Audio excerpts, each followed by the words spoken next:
Primeira carta de Paulo aos Coríntios, capítulo 14. Portanto, esforcem-se para ter amor. Procurem também ter dons espirituais, especialmente o de anunciar a mensagem de Deus. Quem fala em línguas estranhas fala a Deus e não às pessoas, pois ninguém o entende.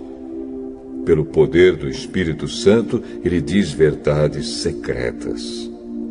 Porém, quem anuncia a mensagem de Deus fala para as pessoas, ajudando-as e dando-lhes coragem e consolo. Quem fala em línguas estranhas ajuda somente a si mesmo. Mas quem anuncia a mensagem de Deus ajuda a igreja toda. Eu gostaria que vocês todos falassem em línguas estranhas, mas gostaria ainda mais que tivessem o dom de anunciar a mensagem de Deus. Porque quem anuncia a mensagem de Deus tem mais valor do que quem fala em línguas estranhas, a não ser que esteja ali alguém que possa interpretar o que está sendo dito, para que toda a igreja seja ajudada espiritualmente. Por isso, irmãos, quando eu os visitar, que proveito vocês terão se eu lhes falar em línguas estranhas? É claro que nenhum, a não ser que leve a vocês alguma revelação de Deus, ou algum conhecimento, ou alguma mensagem inspirada, ou algum ensinamento. Por exemplo, além da voz humana, existem os instrumentos musicais, como a flauta e a harpa. Se os sons não saírem com toda clareza, como poderá alguém saber o que está sendo tocado em um ou outro desses instrumentos? Se quem toca a corneta não der um som bem claro, quem se preparará para a batalha? Assim também, como é que os outros vão entender o que vocês estão dizendo se a mensagem por meio de línguas estranhas não for clara? Vocês estariam falando para o vento. No mundo há muitas línguas diferentes, mas cada uma faz sentido.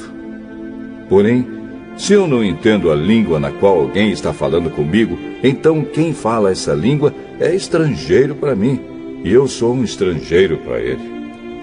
Por isso, já que vocês estão com tanta vontade de ter os dons do Espírito, procurem, acima de tudo, ter os dons que fazem com que a igreja cresça espiritualmente. Portanto, quem fala em línguas estranhas deve orar, pedindo a Deus que lhe dê o dom de interpretar o que elas querem dizer. Porque se eu orar em línguas estranhas, o meu espírito, de fato, estará orando, mas a minha inteligência não tomará parte nisso. O que vou fazer então? Vou orar com o meu espírito, mas também vou orar com a minha inteligência.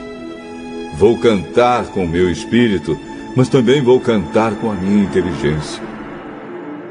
Se você dá graças a Deus em línguas estranhas, como é que uma pessoa simples que estiver na reunião poderá dizer amém à oração de agradecimento que você fez? Ela não vai conseguir entender nada do que você está dizendo. Mesmo que a sua oração seja muito boa, essa pessoa não receberá nenhuma ajuda. Eu agradeço a Deus porque falo em línguas estranhas muito mais do que vocês. Porém, nas reuniões da igreja, prefiro dizer 5 palavras que possam ser entendidas para assim ensinar os outros, do que dizer milhares de palavras em línguas estranhas. Irmãos, não pensem como crianças. Sejam como crianças para o que é mal, mas sejam adultos no seu modo de pensar. Nas Escrituras Sagradas está escrito: por meio de pessoas que falam em línguas estranhas, eu falarei a este povo, diz o Senhor. Falarei por meio de lábios estrangeiros, mas assim mesmo meu povo não me dará atenção. Portanto, o dom de falar em línguas estranhas é um sinal de Deus para os descrentes e não para os cristãos. Mas o dom de anunciar a mensagem de Deus é um sinal para os cristãos e não para os descrentes. Imaginem que a igreja esteja reunida e todos comecem a falar em línguas estranhas. Se chegarem ali algumas pessoas simples ou descrentes, será que não vão dizer que vocês estão loucos? Mas se todos estiverem anunciando mensagens de Deus e entrar ali um descrente ou alguém que seja simples, ele vai ouvir o que vocês estão dizendo e se convencer do seu pecado. E ele será julgado pelo que ouvir. Os seus pensamentos secretos serão revelados.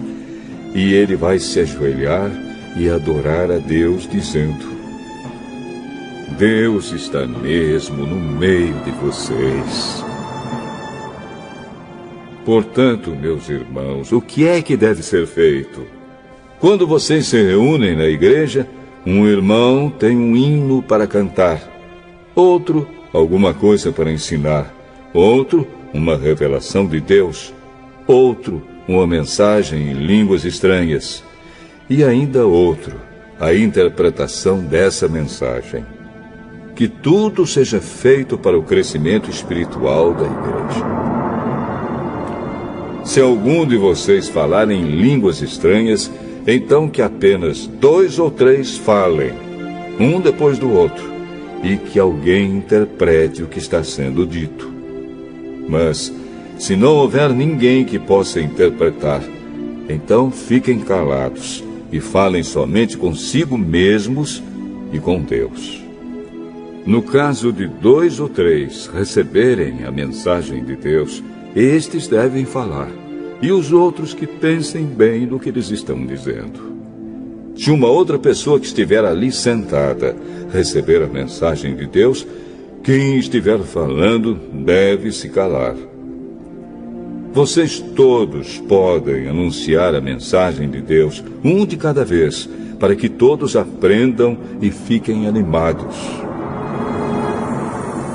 Quem fala deve controlar o dom de anunciar a mensagem de Deus, pois Deus não quer que nós vivamos em desordem, e sim em paz. Como em todas as igrejas do povo de Deus, as mulheres devem ficar caladas nas reuniões de adoração. Elas não têm permissão para falar. Como diz a lei, elas não devem ter cargos de direção. Se quiserem saber alguma coisa, que perguntem em casa ao marido. É vergonhoso que uma mulher fale nas reuniões da igreja. Por acaso a mensagem de Deus veio de vocês? Ou será que veio somente para vocês? Se alguém pensa que é mensageiro de Deus ou que tem algum dom espiritual, deve saber que o que estou escrevendo é mandamento do Senhor. Mas se alguém não der atenção a isso, que ninguém dê atenção a essa pessoa. Assim, meus irmãos, procurem sempre anunciar a mensagem de Deus, mas não proíbam que se falem línguas estranhas. Portanto, façam tudo com decência e ordem.